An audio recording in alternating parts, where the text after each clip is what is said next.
Le 7-10 Listen anywhere.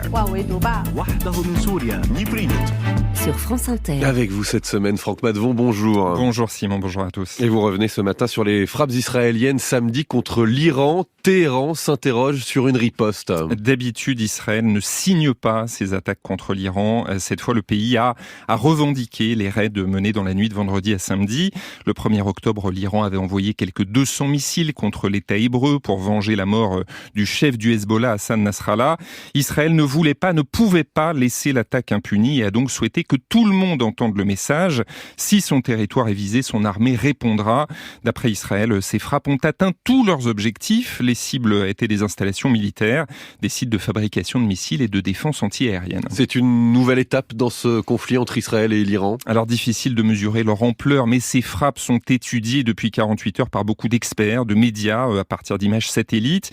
Et Israël a manifestement tapé plus fort qu'en avril, quand une première attaque iranienne avait visé son territoire. Un site de production de missiles, notamment, aurait subi des dégâts importants. Téhéran admet la mort de 4 soldats.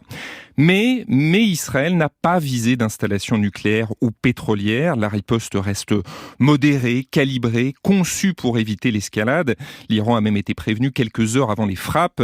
Téhéran donc ne fulmine pas. Le guide suprême Ali Khamenei estime qu'il ne faut ni exagérer ni minimiser l'attaque. L'Iran rappelle juste son droit à se défendre. On pourrait donc s'arrêter là ? C'est le calcul d'Israël et de son allié américain qui ne veut pas d'une guerre avec l'Iran, surtout à quelques jours de la présidentielle aux États-Unis. Washington a beaucoup œuvré pour qu'Israël mène une attaque proportionnée.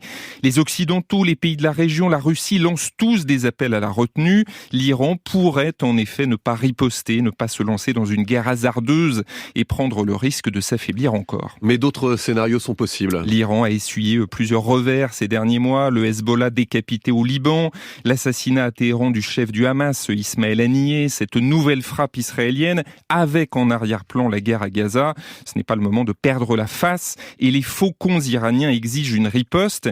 Ils peuvent faire pression pour mener des représailles ou actionner des proxys, ces groupes pro-iraniens dans la région, des Houthis du Yémen, au Hezbollah, où est-ce qu'il en reste. Téhéran peut aussi se donner du temps, le temps de reconstituer une dissuasion pour frapper au moment opportun. Mais quoi qu'il advienne, la confrontation directe entre Israël et l'Iran n'est plus une ligne rouge, c'est désormais une option et les attaques sont signées. Franck Madevon, géopolitique, merci.